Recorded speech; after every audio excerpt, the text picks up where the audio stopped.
Ora viva pessoal, boa tarde, bom dia, boa noite, seja qual for a hora que está a nos assistir neste momento. Cá estamos mais uma vez para trazer a segunda parte da resolução do exame de admissão nessas universidades, ok? 2024. Fizemos a primeira parte, portanto, deixamos alguns números pendentes lá e também esclarecemos os motivos porque que deixamos e prometemos que a segunda parte iríamos contemplar os números que deixamos pendentes lá e quem promete deve, então estamos aqui para cumprir as nossas promessas. Vamos começar exatamente a resolver esta segunda parte, os números que deixamos pendentes da primeira parte da resolução de exame e depois dar sequência até o último número do exame e assim o exame está resolvido 100%. Portanto, se estás aqui a nos acompanhar, peço que se subscreva no canal, se é que ainda não fizeste, deixa o seu comentário relativamente ao processo de resolução, partilhe para mais pessoas estarem conosco aqui e acompanhar os nossos trabalhos. Muito bem, sem mais delongas, agora vamos resolver o número 7. Já existem condições de resolução. Então, o que diz o exercício número 7? Exercício número 7 diz: o sistema representado na figura abaixo está em equilíbrio. A barra AB é homogênea e pesa 2 kg força. O corpo maciço C, de volume igual a 0,5 decímetros cúbicos, está imerso num líquido de densidade. Considerando desprezível a massa e o volume do fio que sustenta o corpo, determine o valor aproximado da força tensora em Newton no fio que sustenta C e a densidade da substância de que o corpo é feito em quilograma. Muito bem. Temos aqui a nossa figura.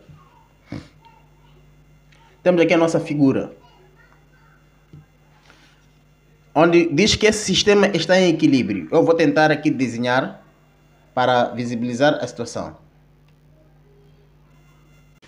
Temos aqui o exercício apresentado no exame, ok?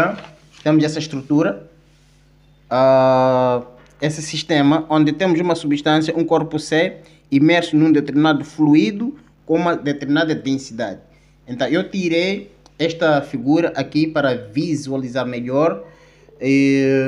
Então temos basicamente isto e temos essa estrutura que diz que está em equilíbrio. O que é equilíbrio? Esse é um equilíbrio de rotação, ok? Porque temos aqui um certo apoio. Se está em equilíbrio significa o somatório de todos os momentos de força que atuam sobre o corpo deve ser igual a zero. Esta é a informação que está a nos transmitir aqui. Então, para determinarmos, eles pedem para determinar, vamos lá ver o que estão a pedir aqui. O exercício pede o seguinte. O que pede o exercício? Determine o valor aproximado da força tensora. Força tensora qual é? Força tensora é a força no fio. Este fio aqui que está a sustentar este sistema aqui embaixo. Pretende essa força tensora aqui. Ok? Determine o valor aproximado da força tensora em N no fio que sustenta C e a densidade da substância de que o corpo é feito em quilogramas. Depois também pedem para calcular a densidade desta substância aqui, este fluido aqui tem uma certa densidade. Qual é a densidade deste fluido? Eles pedem primeiro para calcular a força tensora e pedem também para calcular a densidade deste fluido. Ok.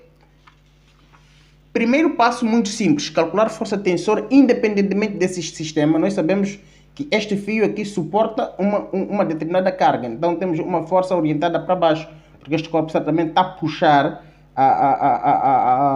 está a puxar para baixo, né? Então representamos este sentido de orientação da força tensora. Então, vamos representar, o primeiro passo é representar todas as forças que atuam sobre a barra. Então, neste apoio, Se a barra exerce um certo peso sobre este apoio, por sua vez, esse apoio vai reagir. Teremos uma força de reação normal do apoio. Podemos chamar essa força N, de reação de quê? Do apoio.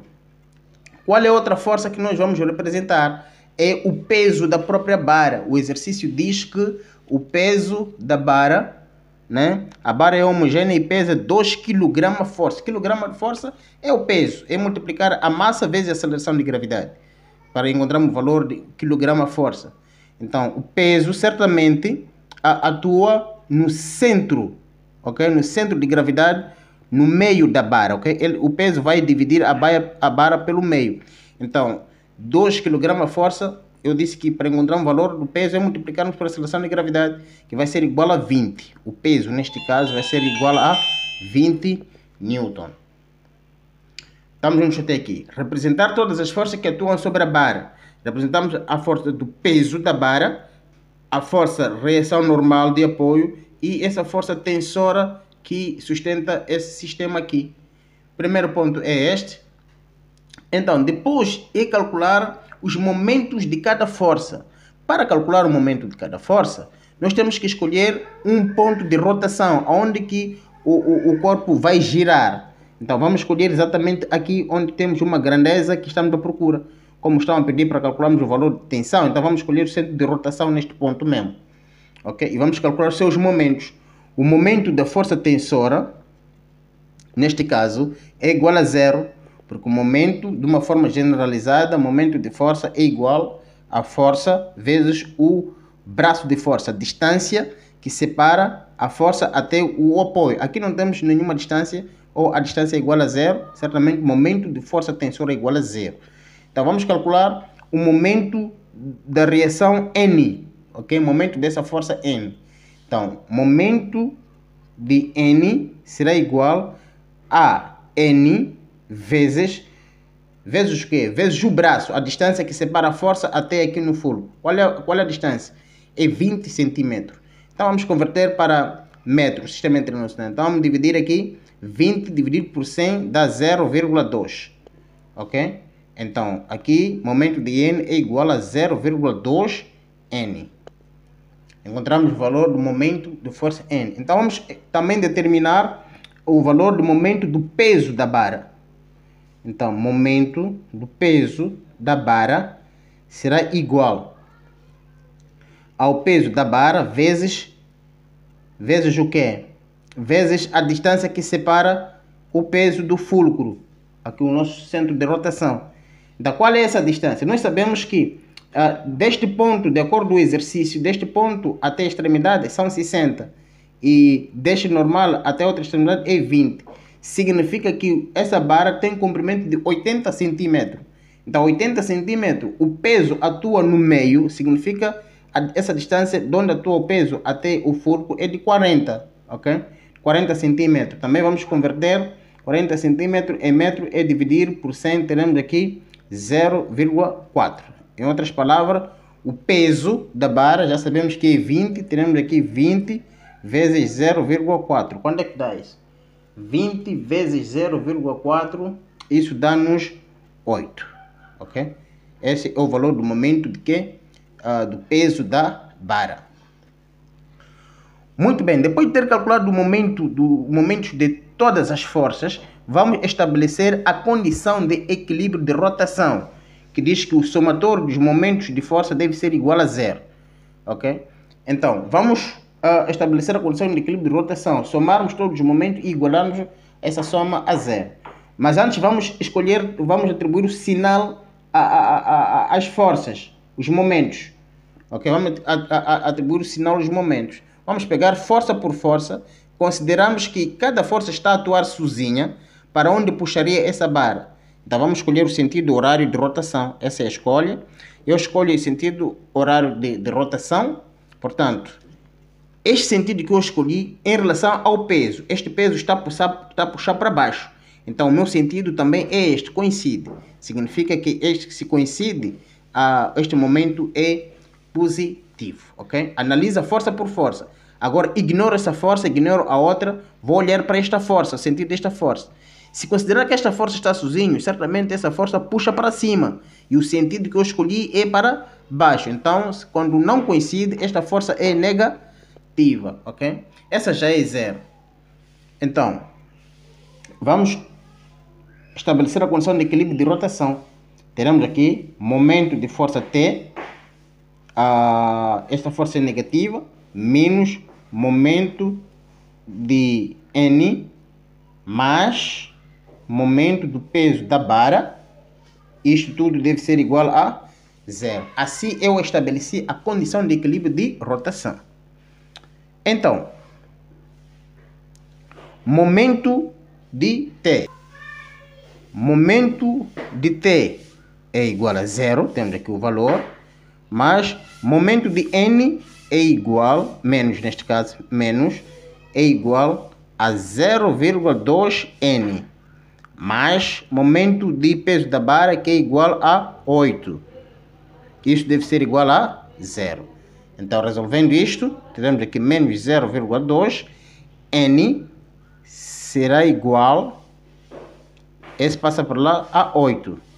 Então, neste caso, N será igual a menos 8 neste caso. Então, teremos menos multiplicado por, será positivo. Teremos 8 sobre 0,2. Isso será igual, onde é que dá isso?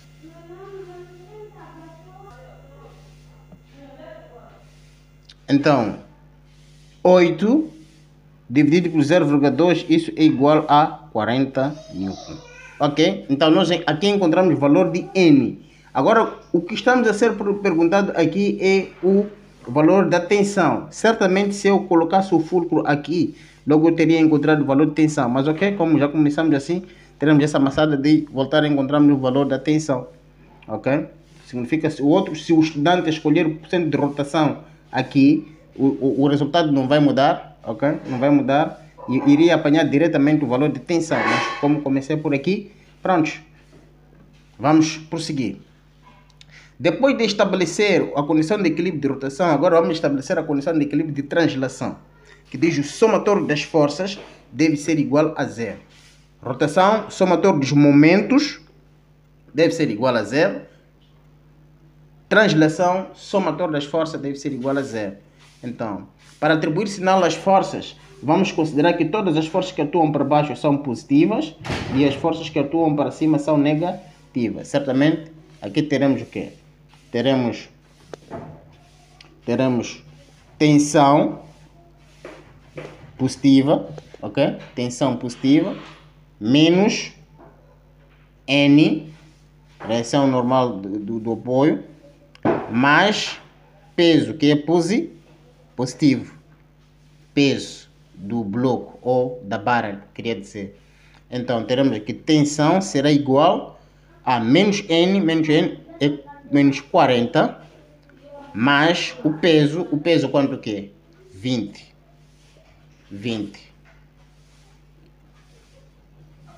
Desculpa. O que queria fazer aqui? Queria dizer tensão menos 40 mais 20 deve ser igual a zero. Certamente aqui teremos tensão menos 40 mais 20 dá menos 20. Passando para fora será 20 newton. Pronto, já encontramos o valor de tensão que é 20 newtons. Nos exercícios, vamos ver as opções. As opções temos a opção A, 20. Ok, mas é a única opção com 20, certamente já podemos escolher a opção A. Mas podemos aqui ensinar como encontrar o valor da densidade do líquido. Eu vou explicar como encontra-se, mas já encontramos que é a opção A, a única opção com 20, ok? Vamos ver como é que encontramos a densidade do líquido. Ok. Em relação a este sistema, atenção. Antes estávamos a olhar a esse sistema da barra. Agora vamos olhar para esse sistema sobre este corpo. E este fio está a sustentar este corpo C, ok? Onde, por sua vez, esse corpo tem o seu peso. Ok? Então significa que temos sobre este corpo atua o peso e atua impulso. Uma força de impulsão para cima, uma força que o líquido exerce sobre este corpo. Então, nós temos uma definição da equação de Arquímedes, uma definição da equação de Arquímedes, que diz que peso aparente é igual a peso real menos a força de impulsão, ok? Peso aparente é igual a peso real menos impulsão. O que é peso aparente? Peso aparente é este peso que este fio está a sustentar este corpo dentro do fluido. Porque este corpo, se estivesse fora do líquido, o peso seria diferente. Então, o peso que ele suporta aqui é um peso aparente, porque também sobre este corpo atua o quê? Atua uma força de impulsão. Então, neste caso, o nosso peso aparente aqui é essa força tensora. A força tensora, que nós já conhecemos o valor, é igual. E peso real, o que é? Peso real é igual a massa vezes a aceleração de gravidade. Ok? Menos impulso. O que é impulso? Impulso é o peso do líquido deslocado. Ok? É o peso do líquido deslocado. O peso do líquido deslocado vai ser igual ao quê? A massa do líquido deslocado, neste caso, vezes a aceleração de gravidade. Ok? Tem que conhecer essa forma, caro estudante. Ok? Revisa bem essa matéria e vais encontrar essa expressão. Agora, qual é o problema que nós temos aqui? Nós aqui não temos o valor do líquido, da massa do líquido deslocado. Temos que encontrar o valor da massa do líquido deslocado. Ok? Então, como é que nós podemos encontrar? Vamos encontrar a partir da equação. A massa do líquido, vamos encontrar a partir da expressão de densidade do líquido é igual ao quê? A massa do líquido vezes sobre o volume de líquido. Ok? Então, a nossa massa do líquido, será igual ao produto da densidade do líquido vezes o volume do líquido. Agora, onde é que está o valor do volume do líquido? Ok. O volume do líquido é igual ao volume do corpo, ok? O volume do líquido é igual ao volume do corpo. O volume do corpo vimos que é 0,5 decímetros cúbicos. Então vamos converter este valor em metros cúbicos, perdão. Então, a massa do líquido será igual a quê? Densidade do líquido, temos aqui o valor. Nos deram aqui o valor da densidade do líquido. Quanto é que é? O valor está aqui 1,4 vezes 10 elevado a 3 vezes o volume do líquido. Aqui temos o volume do corpo, que é igual ao volume do líquido deslocado, neste caso 0,5 convertido em metros cúbicos. Isso dá, vamos escrever em notação científica, isso dá-nos 5 vezes 10 elevado a menos 4 metros cúbicos, ok? Então vamos encontrar o produto disto. 1,4 vezes 5, isso é igual a 7. Então temos 3 menos 4, teremos vezes 10 elevado a menos 1. Então isso é o mesmo que termos aqui 0,7 kg, ok? Essa é a massa do líquido. Então, já encontramos o valor da massa do líquido. Agora vamos encontrar o valor da massa do corpo, neste caso, para encontrarmos o valor do peso real. Como é que nós vamos encontrar o valor da massa do corpo? Vamos substituir esses respectivos valores aqui na equação. Peso aparente é o valor da força tensora, isto é 20. Então, que será igual a massa do corpo vezes a aceleração de gravidade. Vamos usar aqui 10 menos o que? Que temos o que? Que massa do líquido. Massa do líquido já acabamos aqui de calcular, é igual a 0,7 também vezes 10, ok? Que é o valor da aceleração de gravidade. O que nós teremos aqui?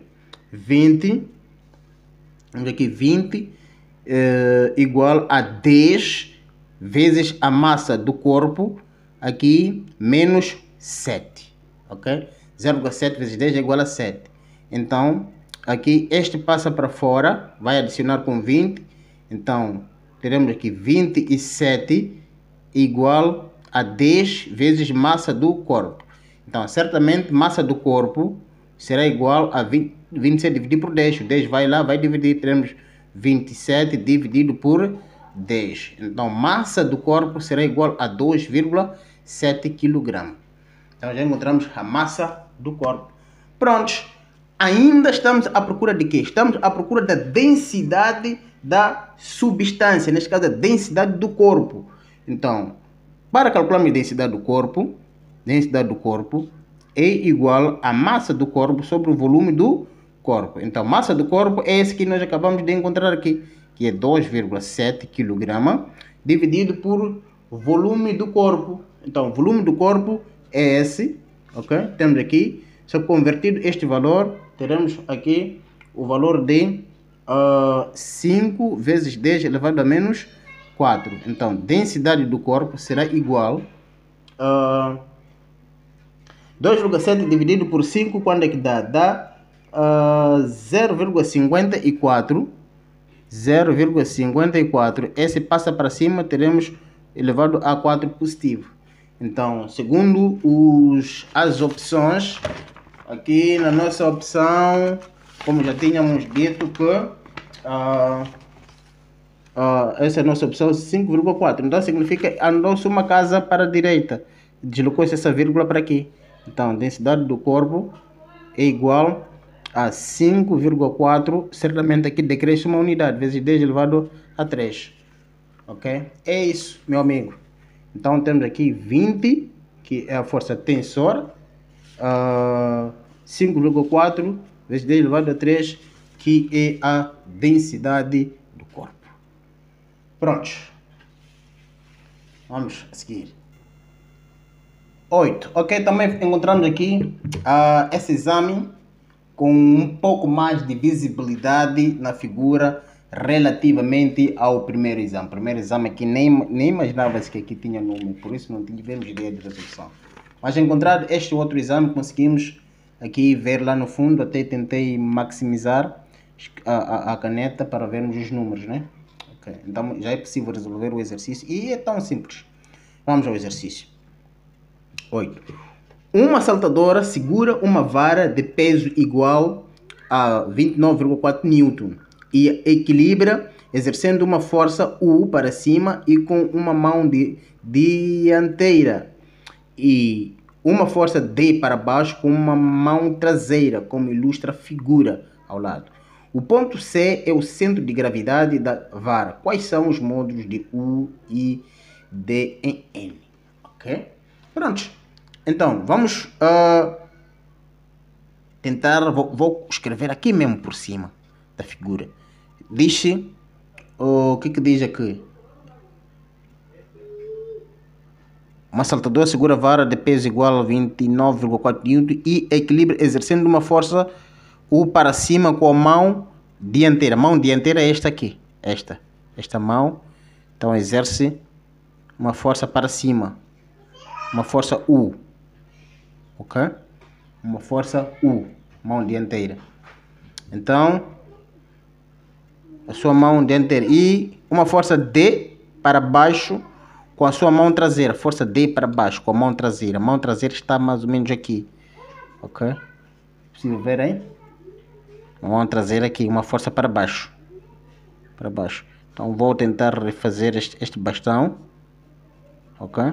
Esse mais ou menos o bastão é este. Prontos. Pede-se para calcular os valores da força D e a força U.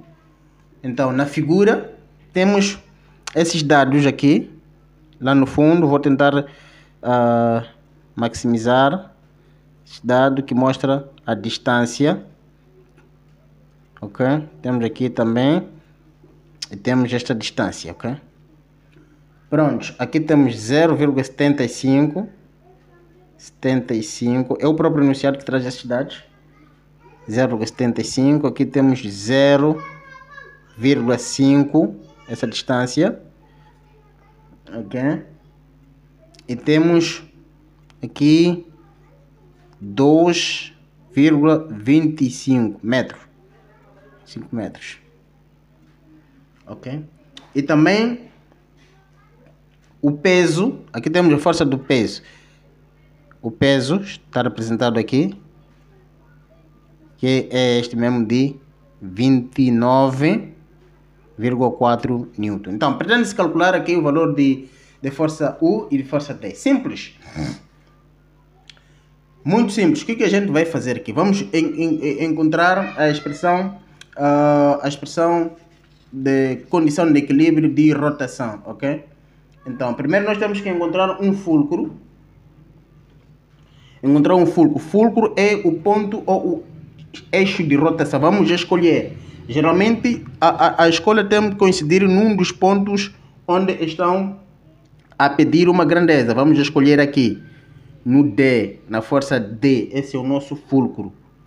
Significa que esta nossa barra move-se em função, gira em torno deste fulcro aqui. Está preso aqui neste fulcro. Nosso eixo de rotação. Então, vamos calcular aqui. Vamos calcular os momentos de cada força. O que é momento de força? Momento de força é igual à própria força vezes a distância que separa a força até o fulcro, onde nós escolhemos. Então vamos calcular o primeiro momento de força. Vamos calcular o momento de força U, a força mais próxima. Então, momento de força U será igual à força U vezes a distância. Qual é a distância nesse caso?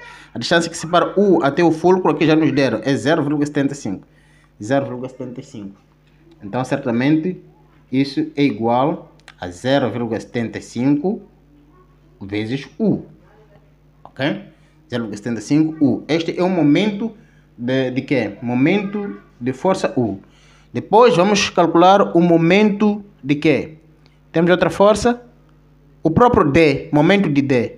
Momento de força D será igual a D vezes distância que separa essa força D até o fulcro. É zero, ok? Porque a força está no próprio eixo.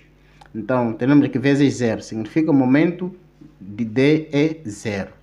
Então, vamos calcular o quê? Momento de quê? Momento do peso desta vara. Então, será o peso da vara.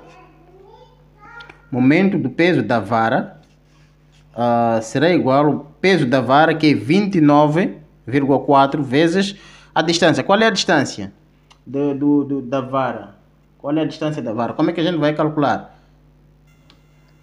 Nós sabemos que do meio até essa extremidade é 2,5. Certamente que também daqui para aqui é 2,5. Aliás, aqui temos 0,5, temos mais 0,75, 2,5. Ok? Aliás, aqui temos mesmo que temos esta metade, né? O exercício já diz que é 2,5. Então também deste ponto até este temos 2,25. Ok?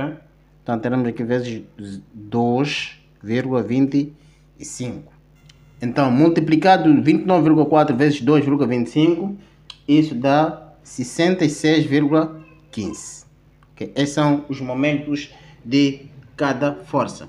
Depois de ter calculado os momentos de cada força, então temos que estabelecer a condição de equilíbrio de rotação, que diz que o somatório de momentos de força deve ser igual a zero. Então vamos somar todos os momentos de força e igualarmos a zero. Agora, antes temos que o quê? Temos que atribuir sinal aos momentos. Como é que nós vamos atribuir sinal? Como que atribui o sinal aos momentos? Você escolhe o sentido de rotação. Esse eixo de rotação prende esta barra, significa que ela vai girar. Então você escolhe qual é o sentido que essa barra quer que gire. Eu vou escolher aqui o sentido horário, sentido do relógio. Então, tu analisa força por força. Nós vamos analisar essa força aqui do peso. Este peso está a puxar a barra para baixo, significa a barra faz isto, coincide com esta força. Se coincide com a força que tu escolheste, significa este momento é positivo. Ok? Já analisamos esta força. Essa é zero, ok? O sinal é neutro. Vamos analisar a força U. Se não existir essa força, a força U orienta-se para cima, puxa a barra para cima e não coincide com o sentido que nós já escolhemos. Se não coincide, então esta força U é negativa. Pronto. Só isso como escolhe-se, ok? Como nós podemos escolher sinais de quê? Dos momentos de força. Depois disso, o que a gente vai fazer? Vamos estabelecer a condição de equilíbrio. Vamos somar os momentos de força. Vamos somar este momento, que é negativo, menos 0,75U, ok? Mais este momento D, que é 0, mais momento de peso da vara, que é 66,15. Isso deve ser igual a 0, ok? Então, aqui 0, mas isto continua 0. Tiramos para fora, tiramos menos 0,75. U vai ser igual a menos 66,15. Então, menos, multiplicamos aqui sinal positivo, tudo isso será positivo. U será igual a 66,15 dividido por 0,75. Então, isso dá-nos o que? 0, colocado na máquina, isso dá 882. Portanto, essa é a força U. Olhando para as opções, temos logo opção aqui, opção D. Mas também podemos ir em encontro e encontramos o valor da força o quê? Da força a seguir, que é a força D. Vamos. Como é que a gente pode fazer? Depois temos de encontrar o valor de U. Agora, vamos encontrar, para encontrar o valor de D, vamos estabelecer a condição de equilíbrio de translação, que diz que o somatório de todas as forças deve ser igual a 0. A força resultante é igual a 0. Primeiro estabelece a condição de equilíbrio de rotação, encontras uma força, e agora estabelece a condição de equilíbrio de translação, para encontrar o valor de uma outra força. Então, somar todas as forças deve ser igual a 0. Então, quais são as forças? São essas forças aqui. Então, aqui também tens que atribuir sinal. Agora, o sinal tem a ver com sentido. Tu podes dizer que todas as forças que atuam para baixo são positivas, então aquelas que atuam para cima são negativas, ou vice-versa. Então, eu vou escolher as forças que atuam para baixo positivas e que atuam para cima negativas. Então, certamente, força D, vou somar todas as forças igual a 0. Força D, positiva neste caso, menos essa força, atribuir sinal negativo, menos força U, mais a força, esta é positiva, que está em baixo, o peso da vara, isso tudo deve ser igual a 0. Assim estabelecer a condição de equilíbrio de translação. Então, força D será igual, menos força U, já encontramos aqui, que é menos 882, mais peso da vara, conhecemos aqui o valor da força, que é 29,4. Isso deve ser igual a 0. Então, quando é que dá isso? Vamos ver isto, vamos subtrair.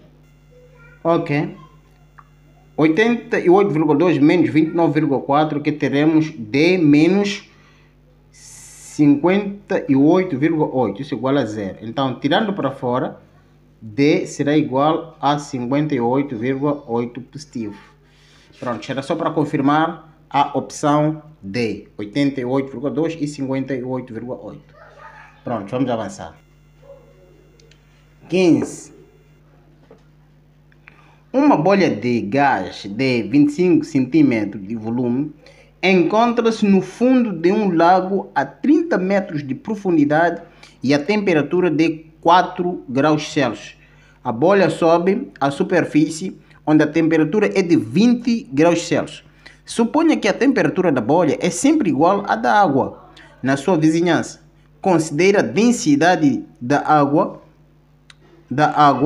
igual a 10 elevado a 3 kg por metro cúbico.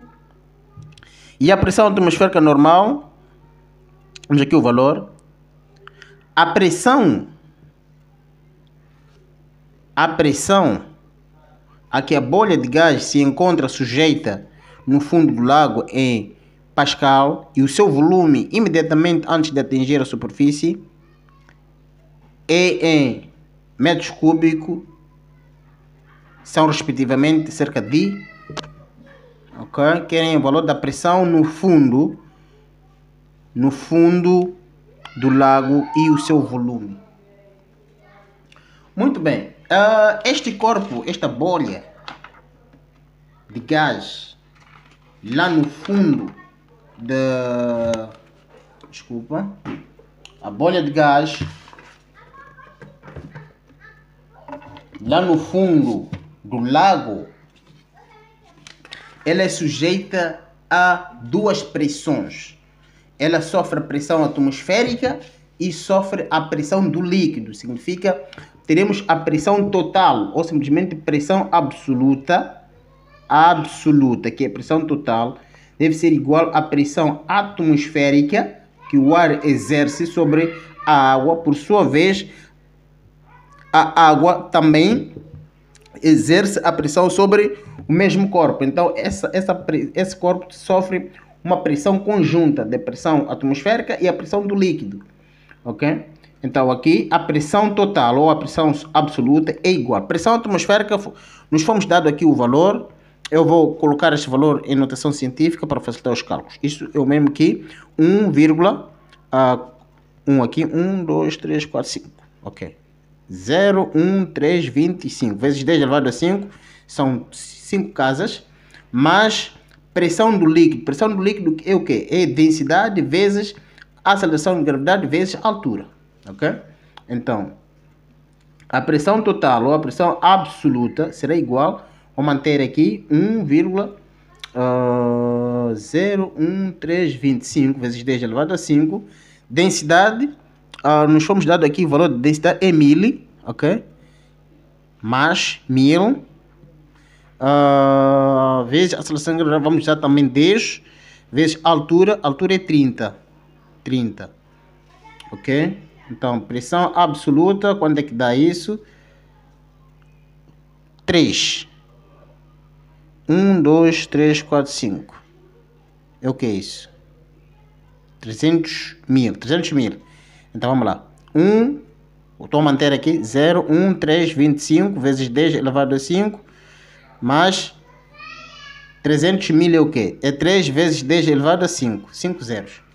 Então, pressão absoluta será igual. Temos o que? Mesma potência. Vamos manter aqui 10 elevado a 5. Adicionamos esse 3 mais 1, 4. Ok? Isso vai manter 0,1325 vezes 10 elevado a 5. Pronto, é exatamente esse valor aqui. Eu vou reescrever. A pressão absoluta será igual a 4,01325 vezes 10 elevado a 5 pascais. Esse é o valor. Vamos para nossos dados. Estamos aqui no número 15. Pronto. Temos aqui 4. Eles aqui aproximaram o valor. Opção B, 4. Nosso valor deu 4, não sei o que é por causa deste valor da pressão atmosférica que nos fomos dado. Sem dúvida é opção B.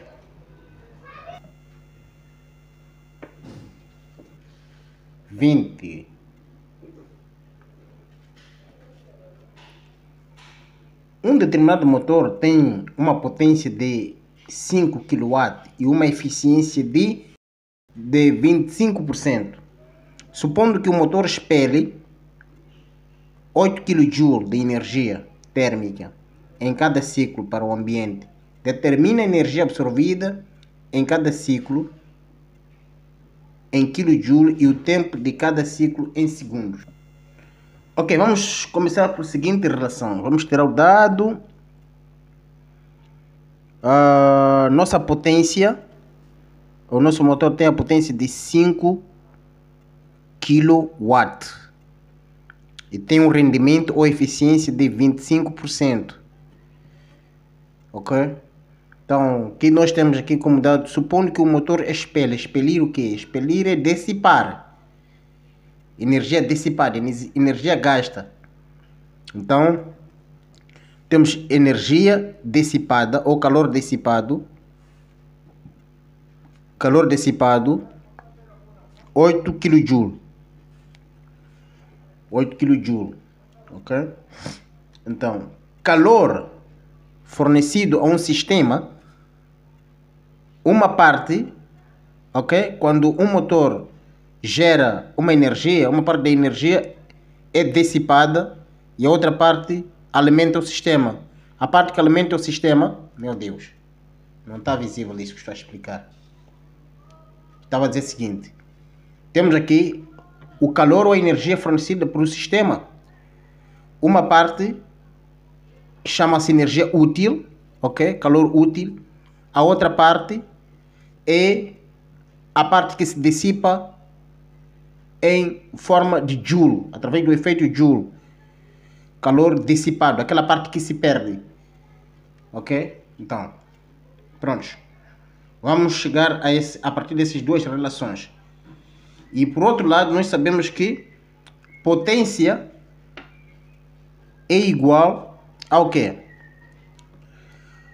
A calor útil, né? A parte que alimenta o sistema, sobre o tempo. Prontos. O que nós vamos buscar mais aqui? Rendimento, equação de rendimento. Rendimento é igual à eficiência do motor, é igual a energia útil sobre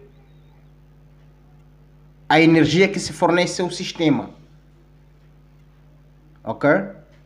E nós sabemos o quê? O que nós temos aqui como informação? Neste caso, o nosso motor tem eficiência de 25%. 25% é mesmo escrever 25 dividido por 100. Isto é igual a calor útil sobre calor fornecido ao sistema. Calor útil sobre calor fornecido ao sistema. Simplificado isso, teremos o quê? Por 25 teremos 1, por 25 aqui teremos 4. Isso é igual ao quê? Calor útil sobre calor fornecido ao sistema. Então, o que nós podemos ter aqui? Podemos definir calor. Vamos definir o que é aqui? Vamos definir o calor aqui, através de regra 3 símbolos. 1 vezes, ok? Temos aqui calor, 1 vezes calor. Aqui teremos 4 vezes calor útil. Então, o que nós teremos aqui? Vamos levar essa informação, vamos substituir aqui, ok? Calor, o calor, sabemos que é 4 vezes calor útil, de acordo com este motor, teremos 4 vezes calor útil, isso deve ser igual ao quê? A calor útil mais calor dissipado. Então, o que nós teremos aqui? Este vem para aqui, teremos, será negativo, né? Então negativo vai subtrair aqui, teremos 3 vezes calor útil, será igual a calor dissipado. Neste caso é 8. Calor dissipado o que é?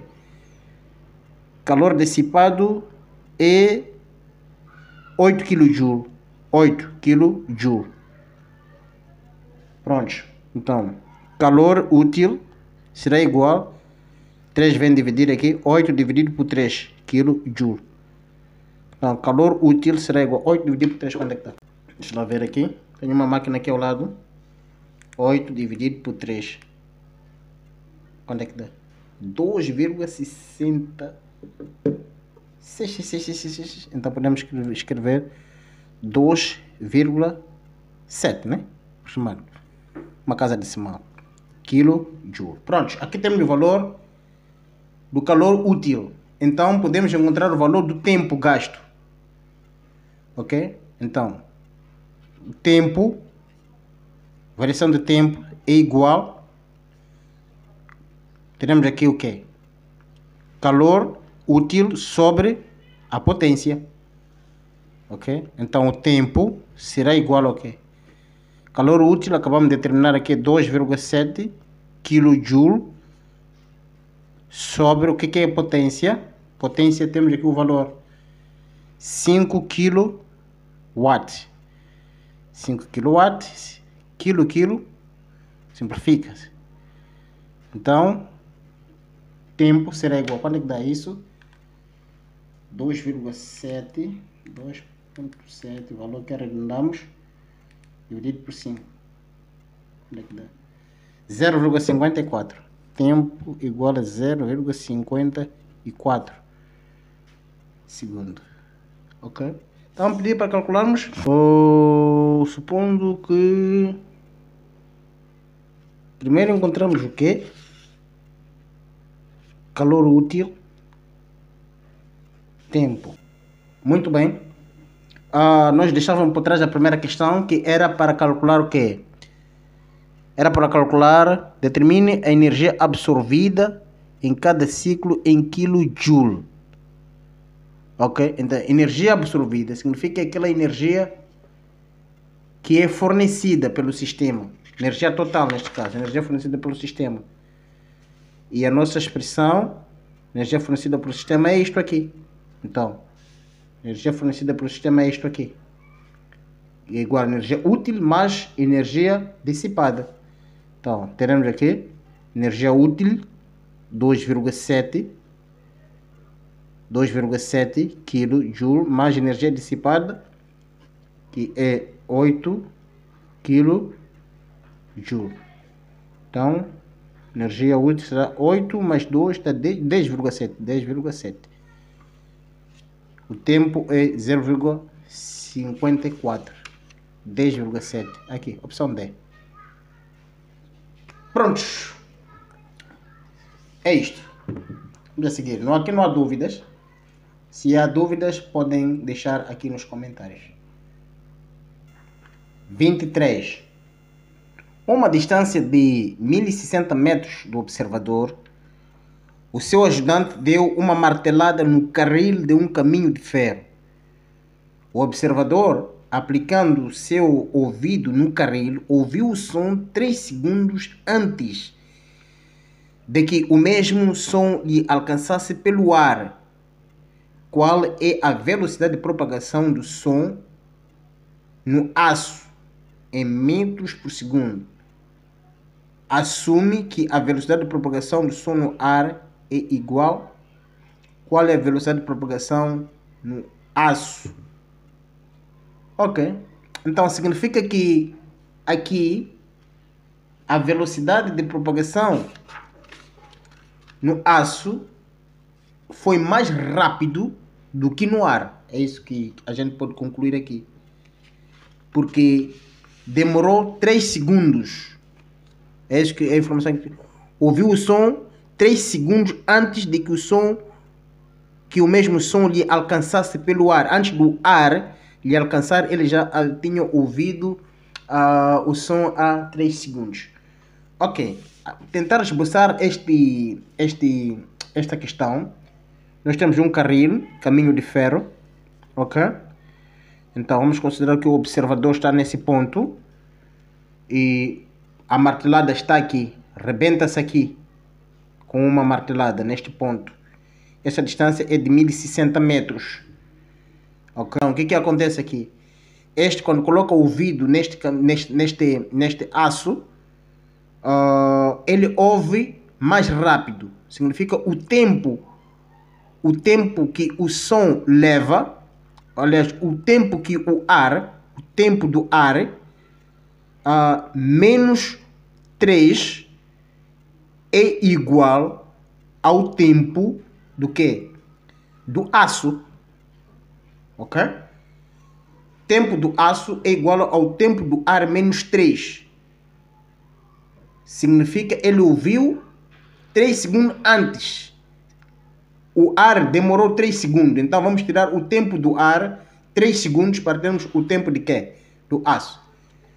Como é que nós vamos encontrar o valor de tempo do ar? Nós temos essa distância e nos fomos dado aqui a velocidade do ar. Velocidade do ar é igual a 340 metros por segundo. Então, neste caso, essa é a velocidade constante dentro desse espaço. Vamos aproveitar a equação do MRU, movimento uniforme, que diz que x é igual a VT. Então, teremos o tempo será igual a x sobre V. Aqui teremos o quê? Nosso x é essa distância, 1060 metros, sobre o quê? A velocidade, 340 metros por segundo. Metro simplifica, ficamos com segundo. Vamos colocar na máquina isso. Na máquina o que sai? Na máquina sai a 3, vou colocar todo o valor aqui, 3, 1, 2,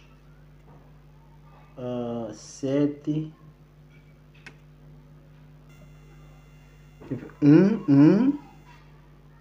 7, 6, 7, 0, 5, 8, 8, por aí. Esse é o valor, mas aproximadamente é 3,1, por aí. Então, esse é o tempo de quê? Esse é o tempo do ar. Então, o tempo de aço, para encontrar o valor da velocidade do aço, nesse troço, temos que encontrar o tempo de aço. Então, tempo de aço é igual a tempo do ar menos 3. Então, o tempo do aço será igual, tempo do ar é este valor, vou aproveitar aqui mesmo na máquina, subtrair 0 aqui, menos 3. Então, dá este valor, menos 3, igual a 0,1, quer dizer, tiramos esse 3, ficamos com 0, isso tudo aqui. 0,117647058. Ok? Eu mantenho esse valor todo que é para não correr risco de arredondar e os valores não baterem exatamente ou sair valores com dízimas ou décimas muito diferentes. Okay? Então já temos esse que é o tempo de aço. O tempo de aço. Temos aqui a distância. Então vamos calcular a velocidade do aço. Velocidade do aço será igual. Velocidade do som no aço será igual. Velocidade. Vamos aproveitar essa expressão. Teremos o quê? X dividido por tempo. X sobre o tempo. Então, velocidade de aço será igual a X 1060 metros sobre 0,11764 por aí. Dividido por este valor. Vamos lá colocar aqui na máquina. Quando é que dá isso? 1060 dividido por 0,11767. Onde é que dá isso? Ok, temos aqui 1010. Deu logo 1010. Arredondamos a esta casa decimal. Seja como for,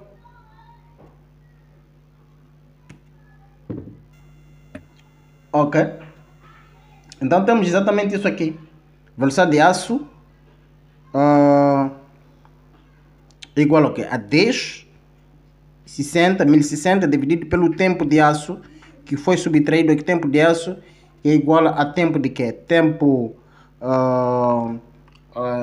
do quê? Tempo do ar menos 3. Encontramos esse valor, tempo do ar dividido pela distância que separa o observador do ponto onde houve martelada, dividido pelo tempo. Temos exatamente aqui número 23 e temos opção B.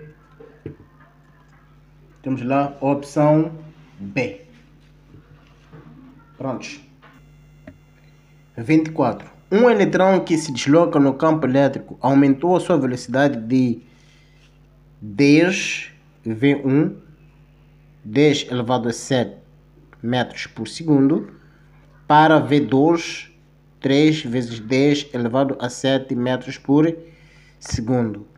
Calcular a diferença de potencial no SI entre os pontos inicial e final do deslocamento do eletrão. Considera que o quociente da carga do eletrão pela massa E, este quociente é igual a 1,76 vezes 10 elevado a 11 colombo quilograma. Desculpa, estou com gripe, mas vamos trabalhar. Então, querem diferença de potencial nas extremidades do condutor. Nós temos que estabelecer a seguinte relação. Que a energia potencial é igual, elétrica neste caso, é igual à variação da energia cinética. E a energia potencial o que é? É igual a carga vezes diferença de potencial. Essa que está à procura. Variação da energia cinética, teremos aqui 1 meio massa velocidade 2 ao quadrado menos 1 meio massa velocidade 1 ao quadrado. É variação neste caso. Então o que nós temos? A carga do eletrão vezes diferença de potencial será igual. Vamos fatorizar o termos em comum, colocar em evidência. Temos 1 meio massa V2 quadrado menos V1 ao quadrado. Isto é a variação da energia cinética. Então, vamos trazer isto para o segundo membro. Certamente esta fração vai inverter para o segundo membro. E a massa V para aqui teremos 2 vezes carga sobre M vezes diferença de potencial. E será igual a V2 quadrado menos V1 quadrado. Prontos. Aqui já podemos substituir os respectivos valores.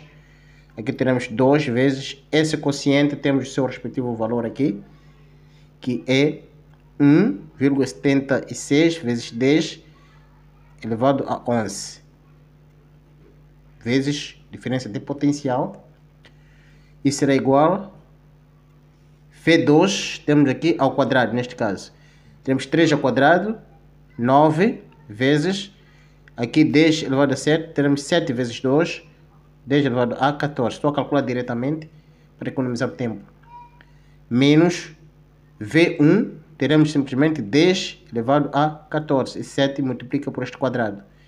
E unidade, aqui temos 1 que não se escreve, continua 1, aqui, quadrado continua 1. Então aqui que nós teremos aqui, teremos 2 vezes 1,76, isto dá-nos 3,52 vezes 10 elevado a 11, vezes diferença de potencial, isto é igual a 1 menos 9, dá 8 vezes 10 elevado a 14. Então certamente U será igual a 8 vezes 10 elevado a 14, ok? Este vai dividir lá, teremos dividido por 3,52 vezes 10 elevado a 11. Então, U, que é a diferença de potencial, será igual, isto dividido, teremos o que aqui? A 2,27. Esse passa por lá, fica negativo, subtrai 14 vezes 10 elevado a 3. Vamos ver as nossas opções. Temos lá 2,27. Isso é aproximadamente a 2,3. 2,3 positivo. Opção C. Prontos. 25. Uma bobina de aquecimento com potência 10 W é necessária quando a diferença de potencial nela é de 20 volts. Diferença de potencial nela é de 20 volts. Calcule o comprimento do fio de nicrômio necessário em metros para fazer a bobina. Se a área de seção transversal do fio usado é de área de seção transversal do fio é de 10 elevado a menos 7 metros cúbicos.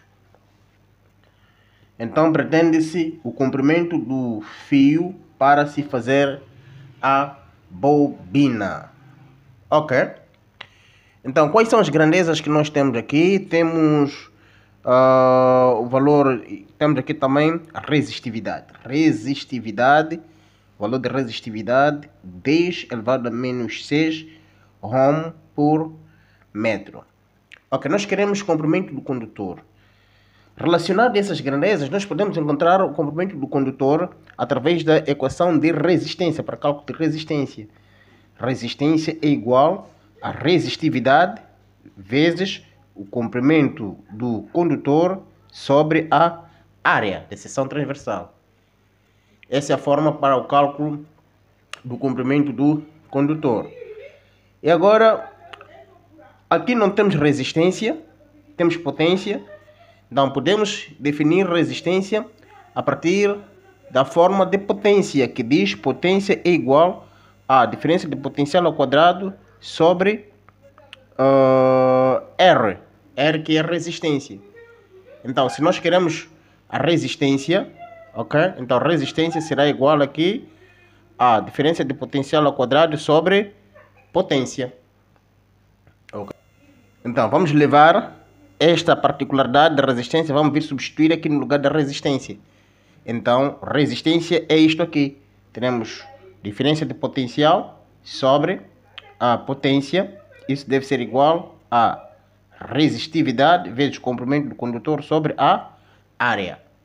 Então, nós estamos ainda à procura de quê? Da equação reduzida para cálculo do comprimento do condutor. Então, vamos estender a equação na forma horizontal através de regra 3 símbolos. Multiplicamos os extremos pelos meios. Então, aqui teremos este produto aqui.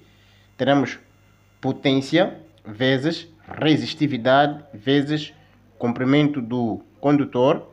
Então será igual ao quê? Será igual a U vezes A, que é área de diferença de potencial. Ok, então a partir daqui podemos definir o comprimento do condutor. O comprimento do condutor será igual, isto aqui vai dividir no segundo membro. U quadrado vezes área, dividido por potência vezes resistividade. Prontos.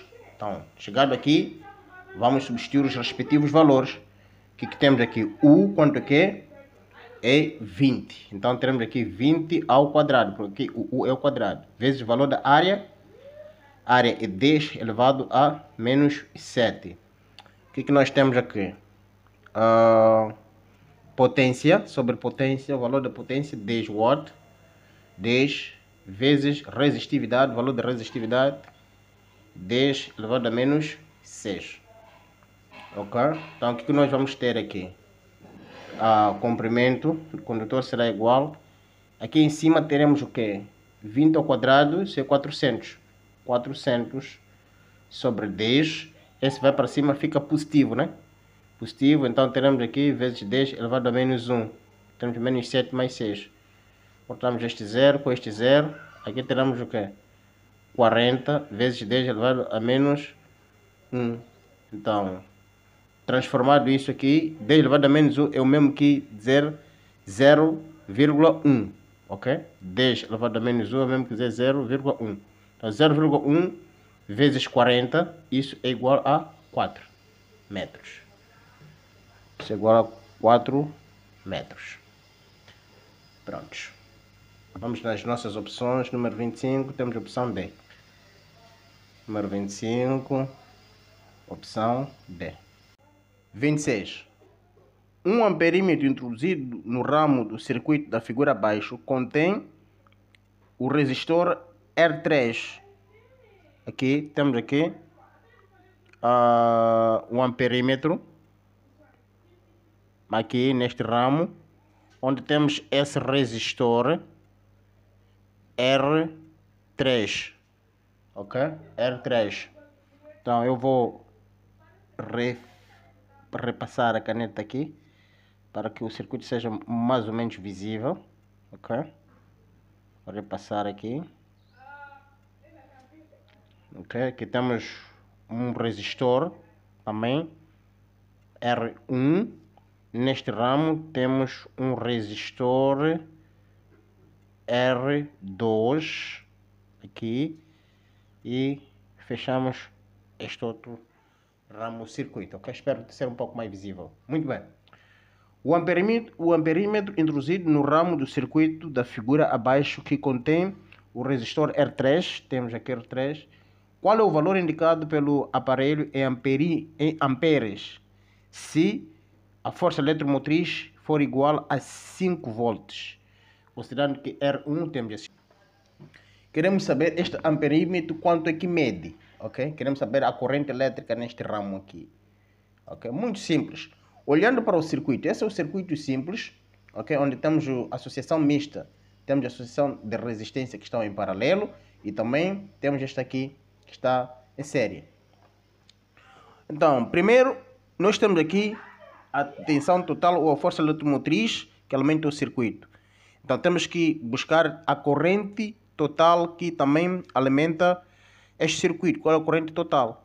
Para encontrarmos o valor da corrente total, temos que encontrar a resistência equivalente do circuito, ok? Encontrando a resistência equivalente, temos que calcular associações em partes, em paralelo e em série. Então, olhando para estas duas resistências, claramente vê-se que estão em paralelo. Essas duas resistências estão em paralelo. Ok? Então, se estão em paralelo, a resistência total são duas resistências. Resistência total, ou vou dizer, a resistência equivalente em paralelo é igual ao produto das resistências. Neste caso aqui temos R2, R3, produto de R2 vezes R3, dividido por a soma de R2 mais R3, ok? Então, R2 vezes R3. R2 quanto é que é? R2 é 4, R3 é 6. Então, 4 vezes 6 é 24, ok? Então, aqui no denominador é a soma de 4 mais 6, que é 10. Então, 24 dividido por 10, isso dá 2,4. Essa é a resistência equivalente em paralelo. Então, depois dessas duas resistências serem equivalentes a uma única, então certamente que este circuito passa a ser mais ou menos assim. Vou reduzir o circuito aqui, ok? Temos aqui, neste caso, temos esta resistência que já é equivalente, essa e essa fica uma única, ok? Então, teremos esta aqui, este R1. O nosso novo circuito será este aqui. Aqui temos R1, aqui temos resistência equivalente em paralelo. Então, como vemos, aqui temos essas duas, essa associação já em série. O que vamos fazer? Vamos somar essas duas resistências equivalente R1. Então, para encontrarmos a resistência total do circuito, a resistência total será igual à resistência 1 mais a resistência equivalente. Então, a resistência total será igual à resistência 1, qual é o valor? 2. 2 mais 2,4, que é o valor da resistência equivalente. Então, a resistência total do nosso circuito será 4,4 ohm. Essa é a resistência total. Então, para que nos serve essa resistência total? Vamos encontrar o valor da corrente elétrica que alimenta todo este circuito aqui. Não apenas nesse ramo. Vamos primeiro encontrar a resistência que alimenta todo este circuito aqui, que, aliás, a corrente total. Então, da lei de Ohm, resistência é igual a tensão sobre o quê? Tensão total, ou mesmo dizer força eletromotriz, sobre o quê? Sobre corrente elétrica. Então, I será igual a U sobre R. I, U, temos aqui o nosso valor, que é 5 volts, sobre a resistência total, encontramos aqui 4,4. 4,4. Quando é que dá isso? 5 dividido por 4,4. Ok, dá mais ou menos 1,14, aproximadamente 1,14 ampere.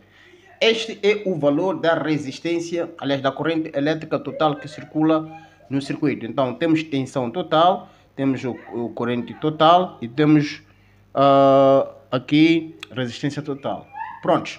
Agora, voltando a esse nosso circuito aqui, nós sabemos que na associação em série, a corrente que atravessa é a mesma, mas a diferença de potencial é diferente. Aqui ocorre queda de tensão aqui. Então, essa tensão total alimenta essas todas resistências. Então, aqui ocorre queda de tensão. Desta tensão total, aqui ocorre queda de tensão. Na queda de tensão, significa diminuição de tensão, em outras palavras. Diminui a tensão. Então, a tensão que alimenta essas duas resistências é a tensão total menos essa tensão que diminui aqui. O que resta é o que alimenta essas duas resistências. Não sei se percebeu. Essa fonte aqui, essa tensão, vai alimentar esta resistência. Então, diminui quando chega aqui devido a essa resistência. É consumida uma parte de energia nesta resistência. Então, diminui. O que resta da tensão alimenta essas duas resistências aqui. Porque a tensão que alimenta, a tensão na associação em paralelo é a mesma. Então, o que resta alimenta essas duas resistências. Então, queremos saber qual é a tensão que resta para alimentar essas duas resistências aqui. Então, temos que saber qual é a queda de tensão provocada aqui, nesta resistência R1. Então, a queda de tensão em 1 vai ser igual à resistência total, aliás, a resistência 1 vezes a corrente elétrica total, a corrente que circula aqui. Então, a queda de tensão 1 será igual, essa resistência R1 é 2, vezes corrente elétrica total, é essa que nós acabamos de calcular aqui, que é 1,14 ampere. Então, a queda de tensão é 1 é o quê? 2 vezes 1 é 2 vezes 14, quanto é que é isso? 28 volts. Muito bem. Então, esses 5 aqui, ao passar por aqui, sofre queda de 28 volts. Então, quanto é que resta para alimentar essas duas resistências? Então, certamente, a tensão nessas duas resistências será de 5 menos 28. 5 que de toda a resistência, menos o 2,28, o que sobra é o que alimenta essas duas resistências. Então, a tensão, o que nós vamos dizer aqui? A tensão em 2 e 3 vai ser igual à tensão total, ok? Essa tensão, posso escrever E ou U, né? Ou melhor, vou escrever U. Tensão total menos a tensão 1. Então, a tensão 2 e 3 será igual a 5 menos 2,28. Então, esta tensão em 2 e 3, neste caso a resistência 2 e 3, será isto aqui. Quando é que dá essa? Ok, isto dá 2,72 volts. Prontos, então, ao sofrer queda aqui, resta apenas nessas extremidades aqui uma tensão de 2,72 que alimenta essas duas resistências. Ok, então, tendo este dado, temos aqui a tensão nessas extremidades que alimenta essas duas resistências, já podemos calcular aqui a corrente elétrica, uma vez que a corrente elétrica na associação em paralelo é diferente. Então, se conhecemos a tensão, conhecemos esta resistência, então vamos calcular a corrente. O que se pede o exercício pede para calcular a corrente elétrica em resistência 3. Este amperímetro pede-se aqui o valor do amperímetro que está associado a essa resistência. Então, I3 será igual a tensão, neste caso, esta de 2 e 3, sobre a resistência 3. Ok? Então, I3 será igual a tensão esta, que alimenta essas resistências 2 e 3, é de 2,72 volt. Isto dividido por resistência 3. Resistência 3 quanto é que é? 6. Então, dividido por 6 ohm. Ok? Então, I será igual. Quando é que dá isso? Isto dá 0,45 amperes. Pronto. Vamos ver. Temos aqui logo a opção C. Muito simples. 27. A figura ao lado representa duas placas horizontais S e S'. Temos placa horizontal aqui S e S'. Estou a tentar a esclarecer porque provavelmente não está muito visível. Também eu tive dificuldade, até tive que passar aqui a caneta para reforçar um pouco a nitidez.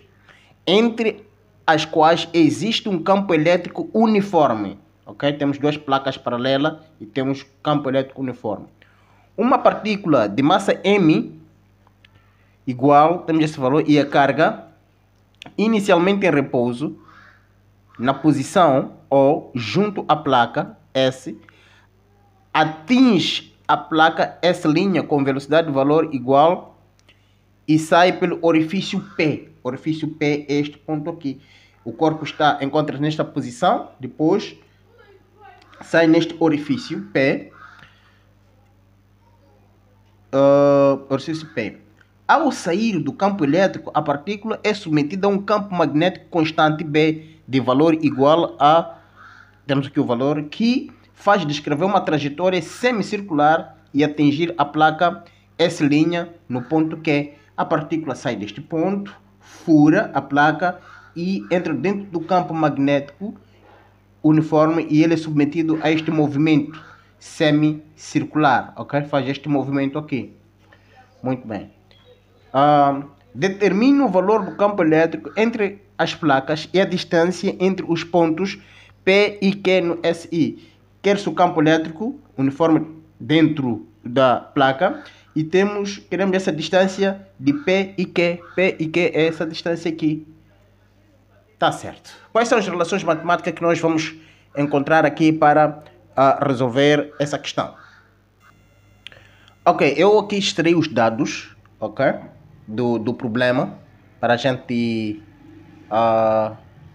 visualizar melhor a relação necessária para a resolução deste exercício. Ok.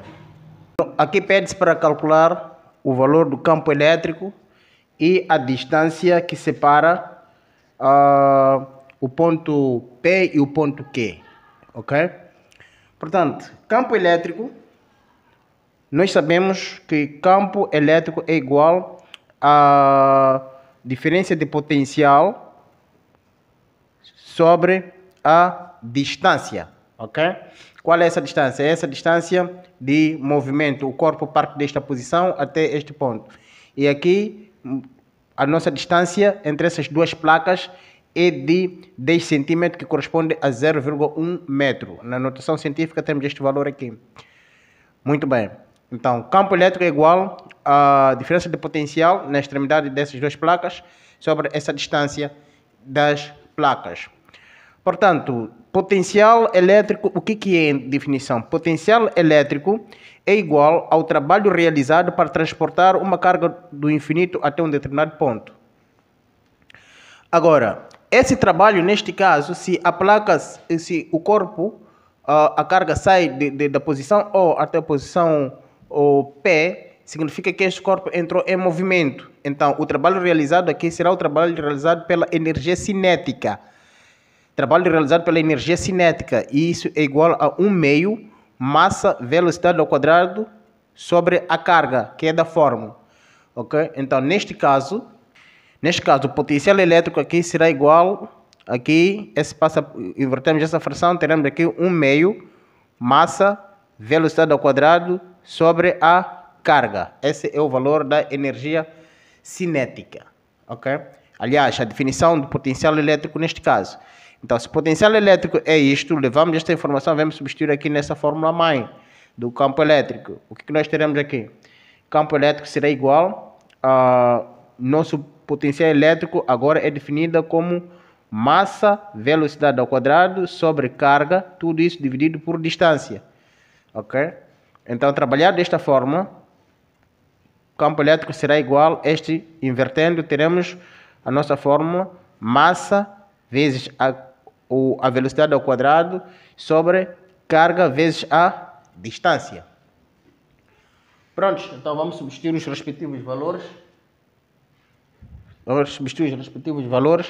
Então, campo elétrico será igual, nossa massa, temos aqui 3 vezes 10 elevado a 26, vezes a nossa velocidade é igual ao quê? Velocidade é igual a 3 vezes 10 elevado a 5, tudo isto ao quadrado, sobre o valor da nossa carga, quanto que é a carga?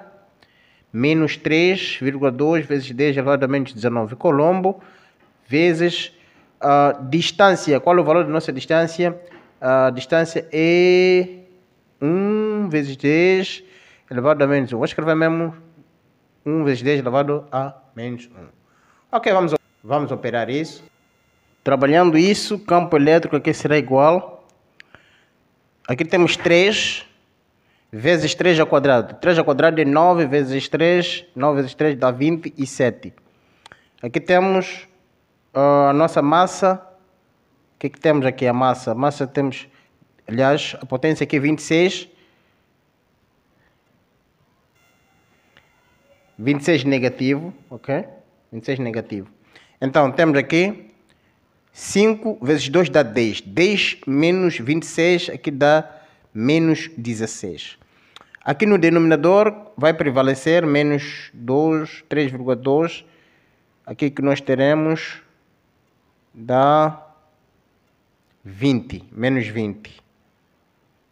Dá 10 elevado a menos 20. Antes de terminar, observo aqui uma pequena falha.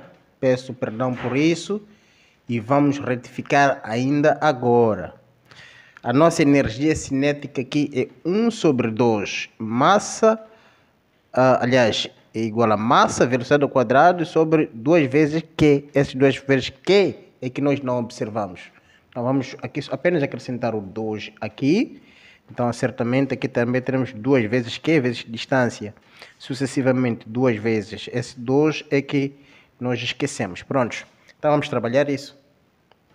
Era exatamente isso que faltava por observar. Então temos 2 vezes menos 3,2, ok?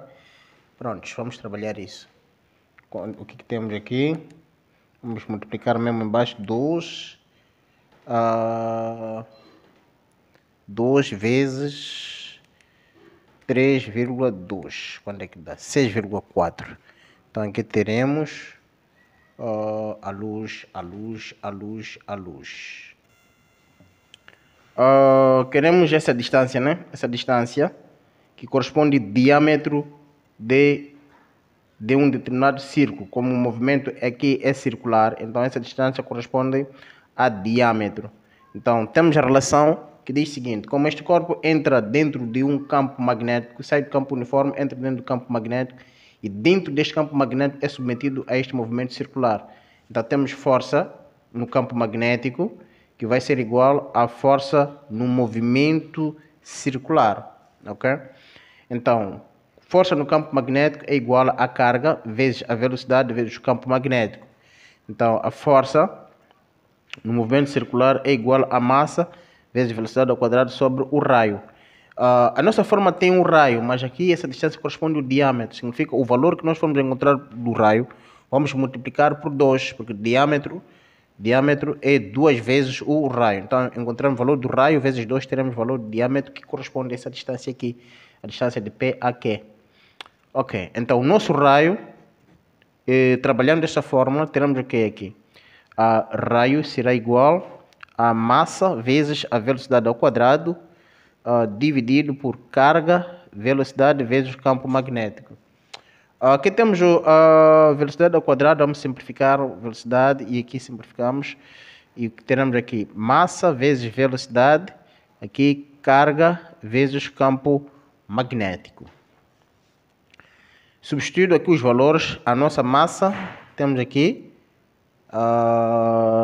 3 vezes 10 elevado a menos 26. Velocidade, temos aqui 3 vezes 10 elevado a 5. Dividido por valor da carga. Qual é o valor da carga? A carga temos menos 3,2 vezes 10 elevado a menos 19 coulomb vezes o valor do campo magnético. O campo magnético temos aqui 56 vezes 10 elevado a menos 2 teslas. Muito bem. Então o que é que nós teremos aqui? 3 vezes 3 dá 9. Menos 3,2 vezes 56. 3,2 vezes 56. Quanto é que dá? Isso, denominador, temos 179,2. Aqui, trabalhado, menos 26 mais 5, teremos vezes 10 elevado a menos 21. No denominador, o que temos aqui? Menos 19, menos 2 também, menos 21. Ok? Então, nosso raio aqui será igual 9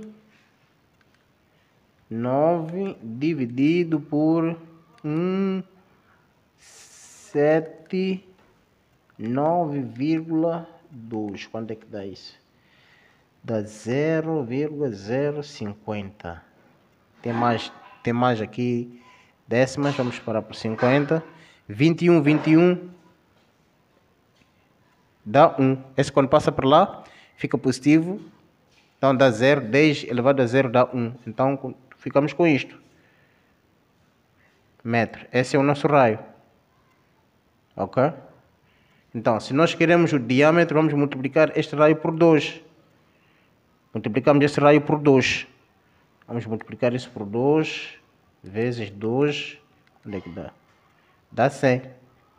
0,100.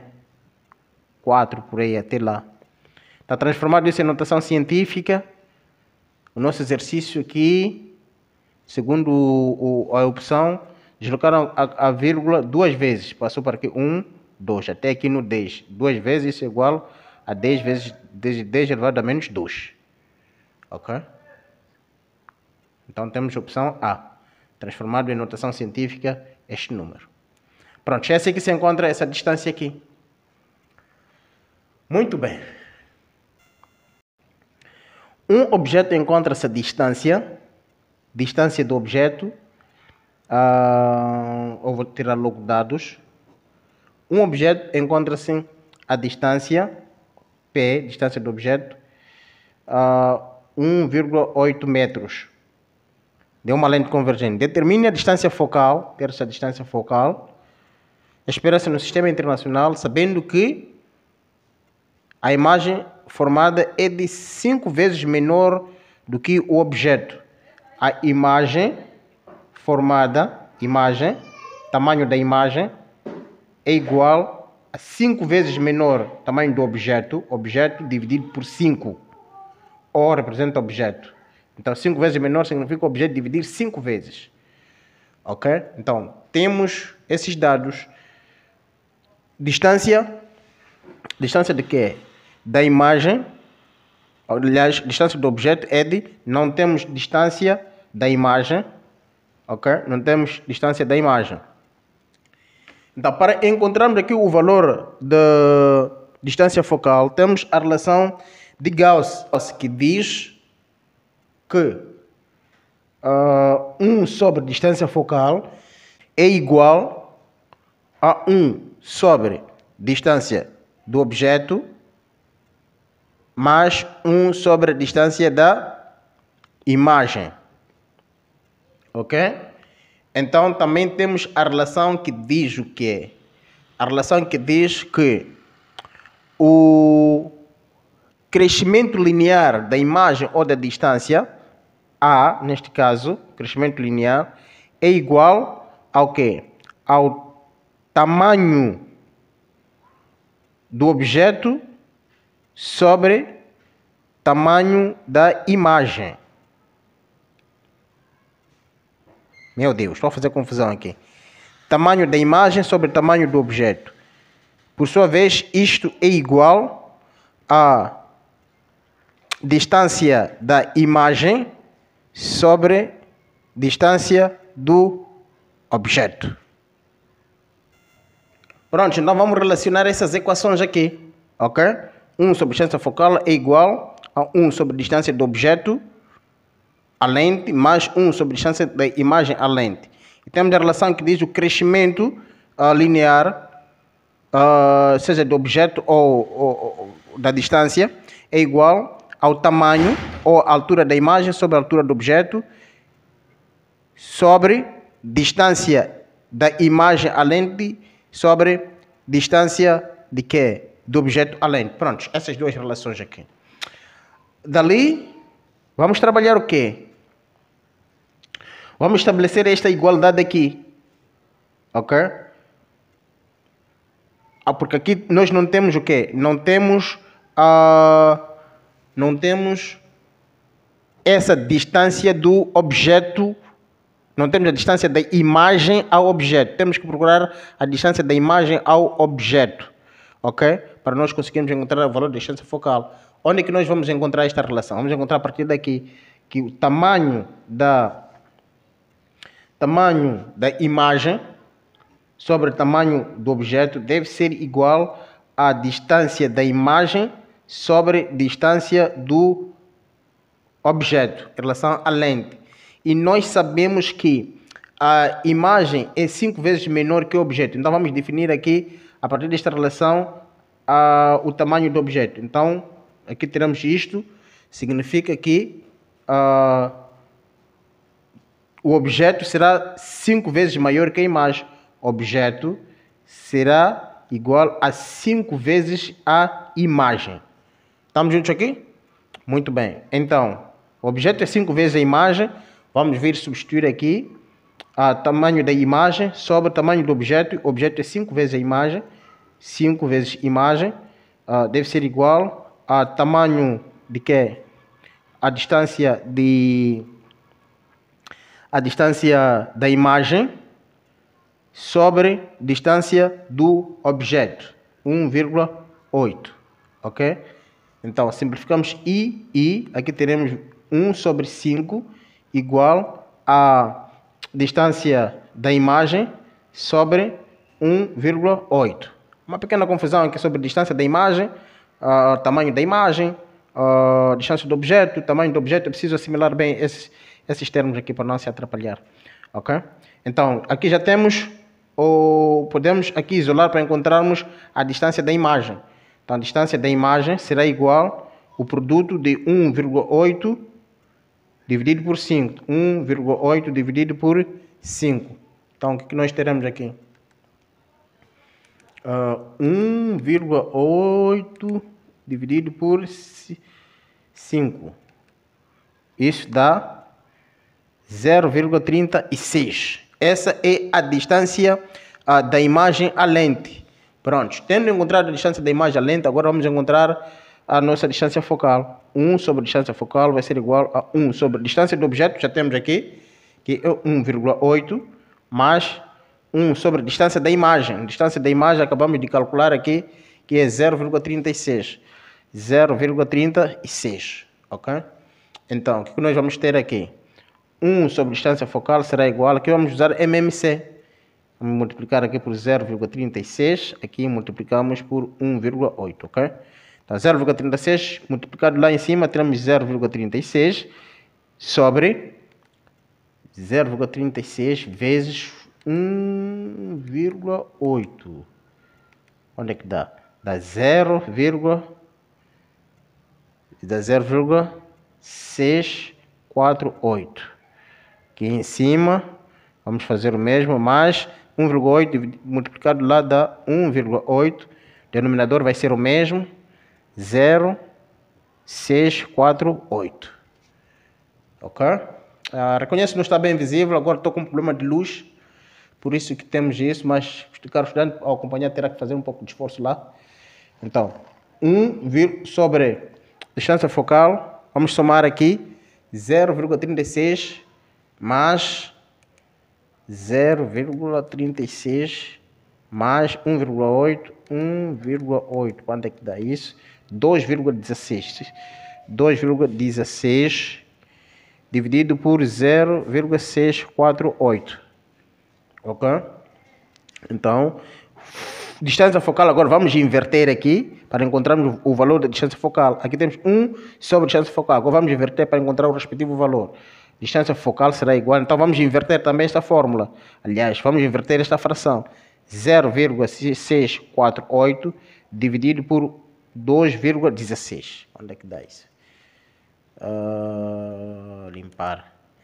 0,648 dividido por 2,16. Onde é que dá? 0,3.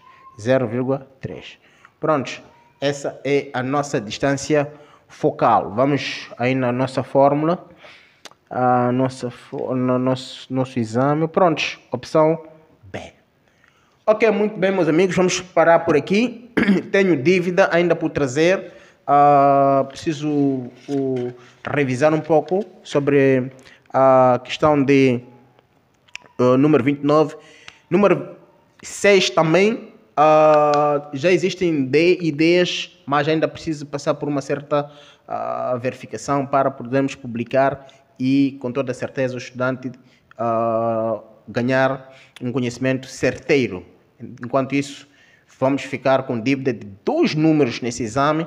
Então, espero que o que fizemos até aqui seja útil para o caro estudante, tenha proveitos. E não se esqueça de deixar seu comentário relativamente ao processo de resolução, acréscimos, dúvidas, elogios aceitamos, até críticas também aceitamos.